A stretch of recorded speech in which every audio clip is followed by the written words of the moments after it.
السلام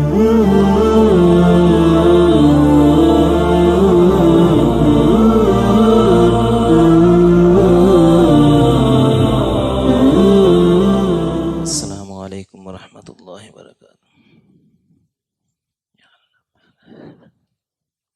الحمد للہ نحمده ونستعینه ونستغفره ونؤمن به ونتوکل علیہ ونعوذ باللہ من شرور انفسنا ومن سیئات اعمالنا، من يهده الله فلا مضل له ومن يضلله فلا هادي له، ونشهد أن لا إله إلا الله وحده لا شريك له، ونشهد أن سيدنا ومولانا محمدا عبده ورسوله، أما بعد، فقال النبي صلى الله عليه وسلم: تابعوا بين الحج والعمرة فإنهما ينفيان الفقر والذنوب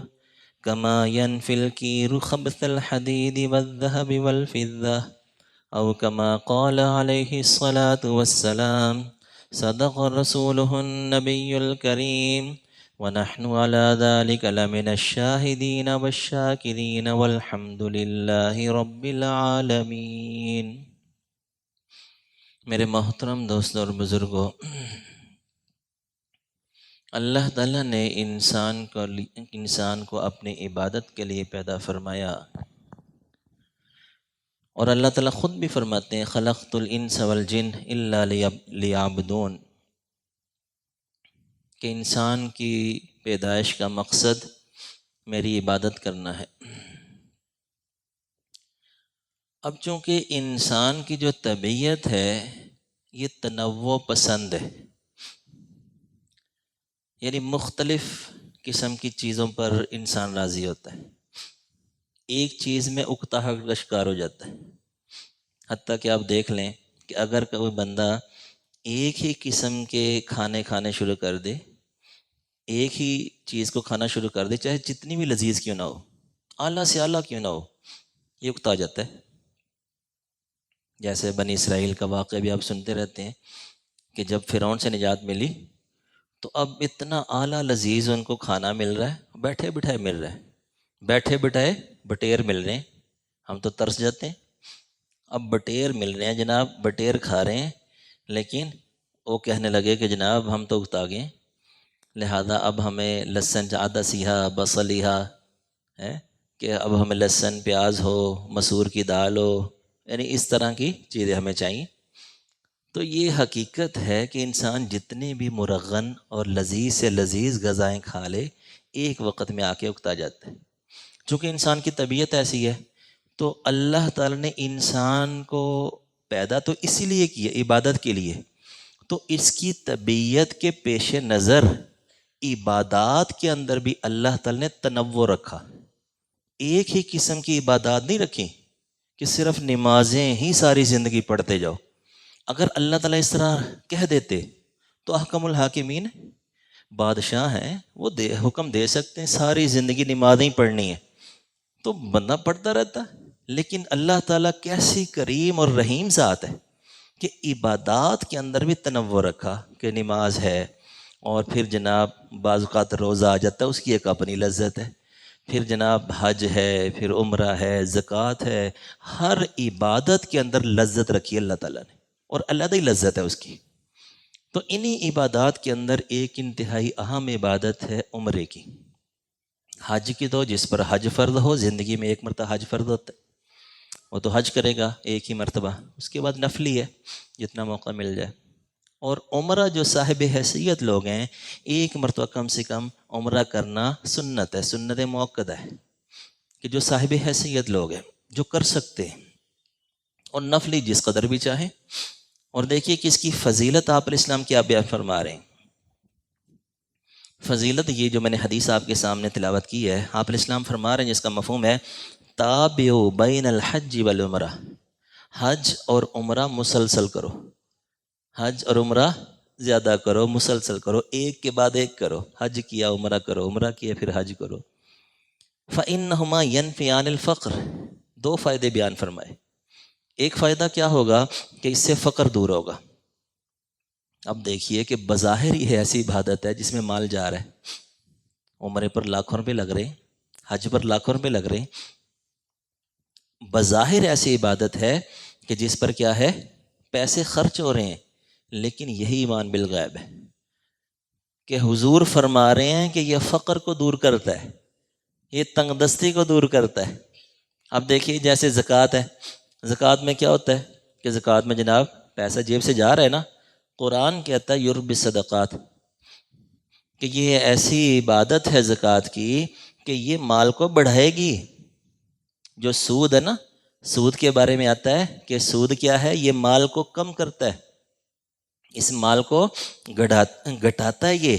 اور جو صدقہ خیرات اور زکوٰۃ ہیں یہ مال کو بڑھاتے ہیں۔ یہ ہے ایمان بالغیب، ظاہر کچھ نظر آ رہا ہے اور باطن میں کچھ ہے۔ یہی عمرے اور حج کی فضیلت بیان فرمائی۔ ظاہر میں مال جا رہا ہے، حضور فرما رہے ہیں نہیں مال بڑھ رہا ہے، حضور فرما رہے ہیں تنگ دستی دور ہو رہی ہے، فقر دور ہو رہا ہے، اور مسلسل کہا جا رہا ہے تابعو، حج کیا عمرہ، حج کیا عمرہ، عمرہ کیا حج، مسلسل کیا فقر دور ہوگا۔ اور اسی طرح دوسرا فائدہ کیا ہے کہ ذنوب، گناہ بھی دور ہوتے ہیں، گناہوں کو بھی یہ دور کرتے ہیں۔ اب گناہوں کو تو وہ تو جگہ ہی ایسی ہیں جناب۔ اب دیکھیے کہ آپ صلی اللہ علیہ وسلم، صحابہ کرام کتنے تڑپ جاتے تھے جب ہجرت کر کے آئے نا، کتنی دل میں تڑپ تھی کہ جائیں حج عمرے کے لیے، لیکن نہیں جا سکتے تھے، تڑپ تو تھی۔ جب سن 6 ہجری میں آپ علیہ السلام نے خواب دیکھا تو خواب کا مفہوم یہی تھا کہ بیت اللہ کا طواف ہو رہا ہے، تو حضور نے ارادہ فرمایا کہ میں جاؤں گا عمرے کے لیے۔ کتنے صحابہ کرام تیار ہو گئے، تو لیکن صلح حدیبیہ، حرم کے گویا کہ حرم کا کچھ حصہ، حدیبیہ کا جو مقام ہے تو اس کا کچھ حصہ حرم میں داخل ہے، وہاں پہنچے تو رکاوٹ ڈال دی، روک دیا انہوں نے۔ تو بہرحال جو صلح حدیبیہ کا واقعہ پیش ہے، رک گئے۔ اگلے سال دوبارہ آپ نے عمرہ کا ارادہ فرمایا، کیونکہ طے ایسی ہوا تھا کہ ابھی تو نہیں کریں گے، آئندہ سال دوبارہ آئیں گے۔ تو گویا کہ آپ علیہ السلام اور صحابہ کرام یعنی اس شان و شوکت سے آ رہے تھے، اور مشرکین مکہ کی یہ حالت تھی کہ اس میں دو طرح کے لوگ تھے۔ بعض لوگ تو یہ کہنے لگے کہ ہم سے تو یہ شان و شوکت نہیں دیکھی جانے لگی، کہ اتنی شان سے آئیں گے یہ لوگ کہ یہ یہاں سے ان کو ہم نے نکالا ہے۔ اور اگرچہ معاہدہ ہی تھا کہ صرف عمرے کے لیے آنا ہے، قضاء کے لیے، تو مجبور تھے، کچھ کہہ تو نہیں سکتے تھے، زبان دے چکے تھے۔ تو کہتے ہم سے یہ شان و شوکت نہیں دیکھی جانی، ہم ان دنوں میں مکہ چھوڑ دیں گے۔ اور واقعتاً کئیوں نے ایسا کیا، ہر خالد بن ولید بھی انہی میں شامل ہیں، کیوں مسلمان نہیں ہوئے تھے، مکہ چھوڑ کے چلے گئے کہ مسلمانوں کی ایسی حالت میں دیکھیں کہ شان و شوکت سے آئیں اور طواف کریں۔ البتہ وہ تو چلے گئے کہ جب یہ جائیں گے پھر آ جائیں گے۔ اور بعض لوگ تھے کہ وہ ایک طرف بیٹھے ہوئے تھے کہ دیکھتے ہیں کرتے کیا ہیں۔ تو گویا کہ اس شان کے ساتھ آپ علیہ السلام آئے۔ آپ علیہ السلام نے ہجرت کے بعد ایک حج کا سفر کیا اور 2 عمرے کے سفر کیے، سفر 2 کی، البتہ اگرچہ عمرہ ایک ہی ہوا اس وقت، ایک مرتبہ تو روک دیے گئے۔ تو گویا کہ وہ جو جگہ ہی ایسی ہے کہ بندہ جب وہاں پر جاتا ہے، جو کیفیات ہیں کہ دیکھیے کہ جو سب سے پہلا کام کیا ہے کہ جب بیت اللہ شریف پر نظر پڑتی ہے، جب بیت اللہ پر نظر پڑتی ہے، یقین جانیے کہ کئی بندوں کا یہ مشاہدہ ہے کہ وہ کہتے ہیں بھئی ایسا لگتا ہے کہ جیسے بہت بڑا مجرم رنگ کے ہاتھوں پکڑا گیا ہو، سامنے بیت اللہ ہے، سامنے کھڑا ہے بندہ، یہ ایک کیفیت ہوتی ہے کہ بندہ مجرم بن کے کھڑا ہے، یہ ابتدائی کیفیت۔ اور پھر اس کے بعد یقین جانیے کہ وہ جب شروع کرتا ہے نا، تو وہ ایسا محسوس کرتا ہے کہ جیسے کسی نے گود میں لے لیا ہو۔ یہ اس کے اندر کشش رکھی ہے، بیت اللہ کی یہ کشش ہے، کیونکہ بیت اللہ کے جو مٹی ہے نا، اصل پہلے جو مٹی ہے یہ وہاں پیدا کی گئی، پھر وہاں سے دہوے ارض کیا گیا، قرآن میں تھا دہواہا، اس کو پھیلایا۔ تو جو انسان بھی مٹی سے بنا ہے نا، تو ہر شے اصل کی طرف لوٹتی ہے۔ تو یہ ایسے نہیں ہے ہماری جو دل کھینچے ہوئے نا بیت اللہ کی طرف، یہ حقیقت ہے کہ یہ وہاں سے جو مٹی آخر کھینچی چلی آئی ہے، تو یہ اس لیے ہم وہاں کھینچے چلے جاتے ہیں کہ ایک مرتبہ کرتے ہیں، 2 مرتبہ بندہ اکتاتا ہی نہیں ہے، بار بار دل کرتا ہے۔ اب دیکھیے کہ حج تو پورا جہاد ہے، لیکن پھر بندے تیار ہوتے ہیں، نہیں جی پھر کرنا ہے، نہیں جی پھر کرنا ہے. تو یہ اس کی ایک خاصیت ہے. اور پھر جناب اس کے بعد جب بندہ طواف شروع کرتا ہے تو طواف کے اندر دیکھیے کہ طواف تو ایسا ہے کہ حدیث میں آتا ہے جس کا مفہوم یہ ہے کہ جیسے بندہ کوئی تالاب میں چھلانگ لگائے نا، چھلانگ لگا دے تو بندہ گیلا ہو جاتا ہے، دھل جاتا ہے. تو گویا کہ طواف ایسے انسان کو دھو دیتا ہے. جب بندہ طواف کرتا ہے گناہ دھل جاتے ہیں. اور حجر اسود کے بارے میں کہ حجر اسود دیکھیے کہ یہ جو پتھر ہے یہ جنت کا پتھر ہے، اور یہ دودھ سے زیادہ سفید تھا، اور اس کے اندر کھینچنے کی صلاحیت ہے، جذب کرنے کی، چوسنے کی صلاحیت ہے. تو یہ بندوں کے گناہوں کو چوستا ہے. یہ بندوں کے گناہوں کو چوس چوس کے سیاہ ہو گیا. اور اس کے بارے میں ترمذی شریف کی روایت ہے جس کا مفہوم یہ ہے کہ قیامت کے دن یہ جو پتھر ہے یہ پہاڑ کی مانند ہوگا، اور اس کی آنکھیں ہوں گی، اس کی زبان ہوگی. یہ ہر اس شخص کے ایمان کی گواہی دے گا کہ جس نے اس کا بوسہ لیا یا دور سے اس کو اشارہ کیا. تو وہ اشارہ، یہ اس کو استلام کہتے ہیں، چونکہ وہاں رش ہوتا ہے نا، ہر بندہ بوسہ نہیں لے سکتا، تو لہذا بوسہ لینا فرض واجب نہیں ہے. جو اس کو موقع ملے وہ بوسہ لے لے، اور نہیں تو اس کے استلام کہتے ہیں. بسم اللہ اللہ اکبر وللہ الحمد، ایسے اشارہ کیا اور پھر اس کے بعد طواف شروع کر دیا. تو گویا کہ یہ اس کی خاصیت ہے. اب طواف بندہ کر رہا ہے اور پھر ایک جگہ تو ایسی آتی ہے کہ حجر اسود اور بیت اللہ کے دروازے کے درمیان جس کو ملتزم کہا جاتا ہے. ملتزم کا معنی چمٹ جانا، چمٹ جانا. اور اس کے بارے میں حدیث میں آتا ہے، ایک حدیث کا مفہوم ہے کہ اس پر بندہ جب چمٹتا ہے نا تو گویا کہ وہ ایسا ہو جاتا ہے جیسے اس نے اللہ تعالیٰ کو گلے لگا لیا ہو، اور بندہ کوئی محسوس کر رہا ہوتا ہے کہ کسی چیز کو گلے لگایا ہوا ہے. اور بعض حدیث میں آتا ہے کہ بندہ جو وہاں پر دعا کرتا ہے وہ ساری قبول ہوتی ہیں. اور یہ روایت کی حضرت عبداللہ بن عباس رضی اللہ تعالیٰ عنہ نے کہ انہوں نے حضور کا ارشاد نقل کیا اور فرمایا، جس کا مفہوم یہ ہے کہ بندہ جو بھی مانگتا ہے نا ملتزم پر، وہ اللہ تعالیٰ ساری قبول کرتا ہے. پھر حضرت عبداللہ بن عباس نے کہا کہ میرا ذاتی تجربہ ہے کہ میں نے وہاں جو دعائیں مانگی ساری قبول ہوئی. پھر اس کے بعد جو ہے نا حضرت عبداللہ بن عباس کے شاگرد انہوں نے یہ روایت کی، اور روایت کرنے کے بعد فرمانے لگے، وہ جو شاگرد ہیں ابن عباس کے، وہ کہنے لگے کہ میرا ذاتی تجربہ ہے کہ میں نے بھی جو دعائیں کی ساری قبول ہوئیں. اچھا پھر ان کے جو شاگرد تھے، شاگرد کے شاگرد، انہوں نے جب یہ دعا اور یہ فضیلت سنائی تو جب وہ کرنے گئے تو انہوں نے دعا مانگنے کے بعد پھر جب اپنے شاگردوں کو حدیث پڑھائی نا تو وہ کہنے لگے کہ میرا بھی ذاتی تجربہ ہے. اس کو کہا جاتا ہے مسلسل. یہ مسلسل یعنی کہ ایک عمل تسلسل سے ہو رہا ہو. تو آج تک ہمیں بھی جن استادوں نے یہ حدیث پڑھائی نا تو انہوں نے یہ حدیث پڑھانے کے بعد ایک تو حدیث پڑھائی کہ حدیث کیا ہے کہ ملتزم پر جو بھی مانگا جائے وہ اللہ تعالیٰ قبول فرما لیتے ہیں. اور پھر ہمارے استادوں نے کہا کہ ہمارا ذاتی تجربہ ہے. تو گویا کہ یہ آج تک تسلسل کے ساتھ یہ سلسلہ چلا آ رہا ہے. تو ایسی مبارک جگہ ہے، اور وہاں پر تو جتنا بھی بندہ سخت دل ہو نا، پتھر دل ہو،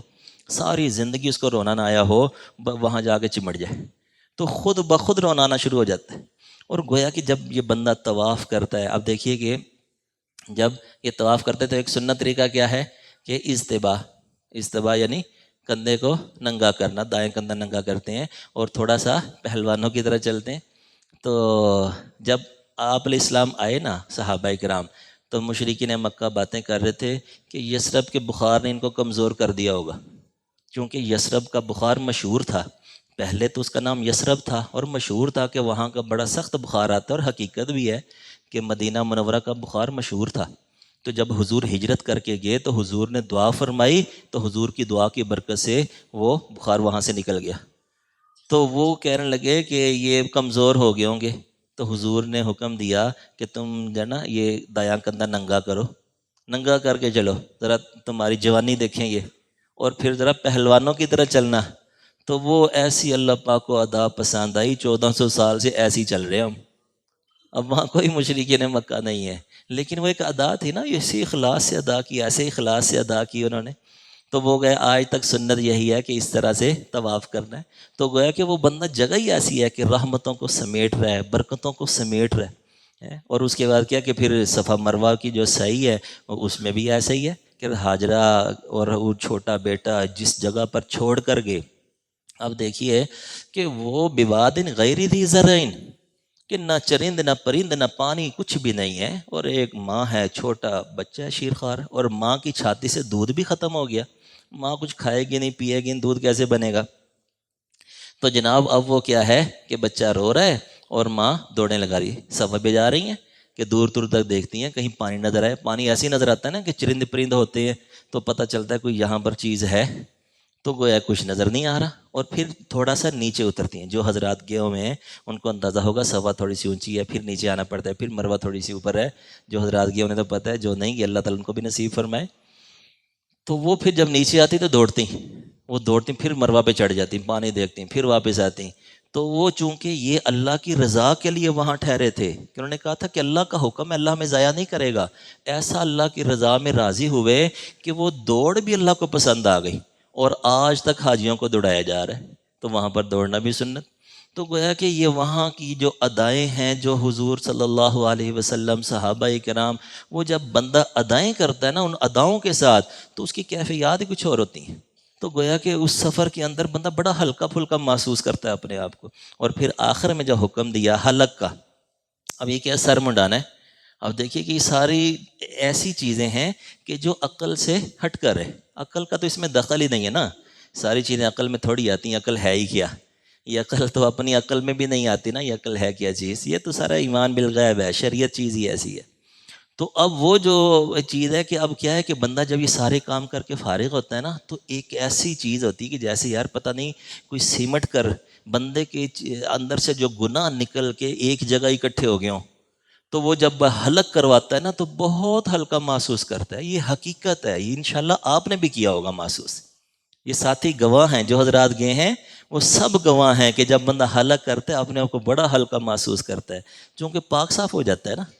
تو اب دیکھیے کہ یہ عمل ہی ایسا ہے کہ حضور خود فرما رہے ہیں کہ یہ ذنوب کو دور کرتا ہے، تو بندے سے گناہ تو ہو ہی جاتے ہیں۔ تو اللہ تعالیٰ نے ہمیں جو عبادات دی ہیں وہ بھی ایسی مزیدار دی ہیں کہ دنیا کے اندر بھی اس میں راحت اور سکون رکھی ہے، آخرت کا مزہ تو ہے ہی ہے، دنیا میں بھی ایسی رکھی ہیں۔ تو بہرحال چونکہ آج کل بہت سے لوگ یہ عمرے پر جا رہے ہیں، لیکن اس میں اس چیز کا خیال رکھنا چاہیے کہ یہ سیکھ کر کرنا چاہیے، جتنی بھی عبادات ہیں، چاہے نماز ہی کیوں نہ ہو، دیکھیے کس قدر مسائل ہیں۔ جب یہ ہمارے جب سفر کے دوران بھی ہم نے عام لوگوں سے سنا، کمرے کے اندر جو ہیں ہوتے بیچارے سادہ لوگ ہیں، تو وہ جناب یہی جملہ کہتے ہیں کہ اللہ قبول کرنے والا ہے، اللہ قبول کرنے والا ہے، بھی اللہ نہیں قبول کرنا ہے، اور کوئی ہستی ہے ہی نہیں، اللہ نہیں قبول کرنا ہے، جس نے قبول کرنا ہے اس نے خود ہی کہا ایسے کرنا، اس نے شریعت اتاری ہے نا، کس لیے اتاری ہے؟ جس نے نماز قبول کرنی ہے نا، اس نے کہا وضو کر کے آنا، اس نے کہا پاک صاف ہو کے آنا، وہ اللہ نے کہا ہے بھائی، ہم تو اللہ کی بات ہی کر رہے ہیں۔ وہ جس نے یہ عمرہ ہم کرنے آئے ہیں نا، جس نے عمرہ حج رکھا ہے، وہی کہہ رہا ہے کہ ایسے نہ آنا، سیکھ کے آنا کہ ایسے کرنا ہے، کیا کرنا ہے۔ تو وہاں پر اتنے معاملات، اتنے مسائل ہوتے ہیں کہ جناب اگر نہ کریں، کوئی رکن نماز کا رہ جائے، نماز نہیں ہوتی۔ اسی طرح حج عمرے کا معاملہ ہے کہ بعض تو ایسے معاملات ہیں کہ حج عمرہ ہی نہیں ہوگا، اور بعض میں دم لازم آ جاتا ہے، تو سیکھنا ہے۔ حتیٰ کہ یقین جانیے کہ جو شروع میں ہے نا نیت کرتے وقت تلبیہ پڑھنا ضروری ہے، زبان سے یہ ہونٹ ہلنے چاہیے، لبیک اللہم لبیک۔ اب کیا ہے کہ یہ مسئلے تک نہیں پتہ ہوتا کہ یہ اس قدر اہم بات ہے کہ نیت کرنے کے بعد تلبیہ پڑھنا ضروری ہے، پھر جو ہے نا عمل شروع ہوتا ہے۔ جیسے بندہ آ کے کھڑا ہو جائے اور نماز شروع کر دے، نماز تھوڑی ہوگی، رکوع بھی کر لے، قرات بھی کر لے، سجدہ سب کچھ کر لے، اس نے اللہ اکبر ہی نہیں کہا تو نماز کیسے ہو جائے گی؟ تو جب اس کی نیت کا ہی اس کو نہیں پتہ مسائل کا، تو نیت ہی نہیں ہوئی، تو باقی بھاگ دوڑ وہ کیسے ہوگی؟ تو اس لیے یہ جملہ بڑی آسانی سے ہم کہہ دیتے ہیں، تو قبول تو اللہ نے کرنا ہے، لیکن اللہ نے شریعت نازل کی ہے تو یہ عمل سیکھ کر کرنا چاہیے۔ اللہ تعالیٰ سے دعا ہے کہ اللہ تعالیٰ ہم سب کو مقبول حاضری نصیب فرمائے۔ وآخر دعوانا الحمدللہ رب العالمین۔